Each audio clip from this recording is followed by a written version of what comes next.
YouTube, Facebook যাই বলেন, এগুলা কি সবাই হয়? সবাই সাকসেস হইতে পারে? সবাই কিন্তু পারে না। তা আমার কথা হলো, আমি কন্টেন্ট মনিটাইজ পাইছি প্রায় 8 মাস হয়ে গেছে, কিন্তু আমি 1 টাকা ইনকাম করতে পারিনি। আদৌ পারবো কি না বা আমার দ্বারা হবে কি না সেটাও আমি জানি না।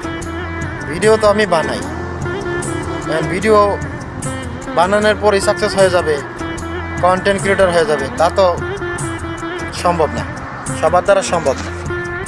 আপনার ভিডিও বানাতে গেলে ভালো একটা সেট আপ লাগে, পাশে একটা লুক লাগে, ঠিক আছে? নিজে নিজে আসলে বর্তমান কিছুই হয় না, সব কিছু নিজে নিজে পারা যায় না ভাই। সঙ্গীর দরকার হয়, মানুষের দরকার পড়ে, এটা বাস্তব। এটা আমি মেহসুস করতেছি বিগত 8 মাস ধরে। আমি অনেক চেষ্টা করছি, আমার ভিডিওতে ভিউ আসে না, ফলোয়ার আসে না। আমি অনেক অনেক চেষ্টা করছি, কিন্তু আমার সর্বোচ্চটা দিয়ে আমি লেগে থাকবো। এখান থেকে ইনকাম করে খেতে হবে এমন তো না, আমার তো কর্ম আছে, আমি কর্ম করতেছি। আলহামদুলিল্লাহ, আপনাদের মধ্যে ভিডিও বানাই ভালো লাগে আর কি, এই হলো বিষয়। তো সবাই ভালো থাকবেন, সুস্থ থাকবেন। আসসালামু আলাইকুম। ইউটিউবে ভিডিও করা হয় না, ভিডিও সময় দিতে পারি না, কাম আছে, দেশের বাইরে থাকি, বুঝেনি তো। আর কাজের ডিমান্ড, সময়ের ডিমান্ড, সব কিছু মিলে গিয়ে সময় হয় না। চেষ্টা করছি, দেখি আপনাদের মধ্যে কতক্ষণ টিকতে পারি, থাকতে পারি। যদি সম্ভব না হয় চলে যাব।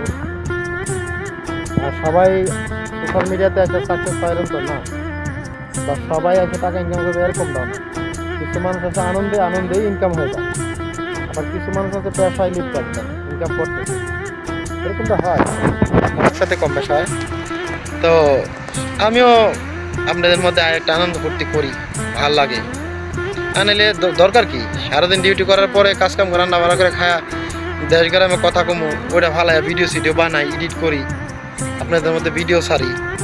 এই যে একটা মানে ভালো লাগার বিষয়, এটা কিন্তু আবেগ ছাড়া হয় না। এক কথায় আবেগের কারণে এটা করি আর কি। তো এই আর কি, আপনারা কে কি করেন? ভিডিও কেটে আবেগের ঠালায় বানান জানেন আমার। ভালো তাই না? আসসালামু আলাইকুম।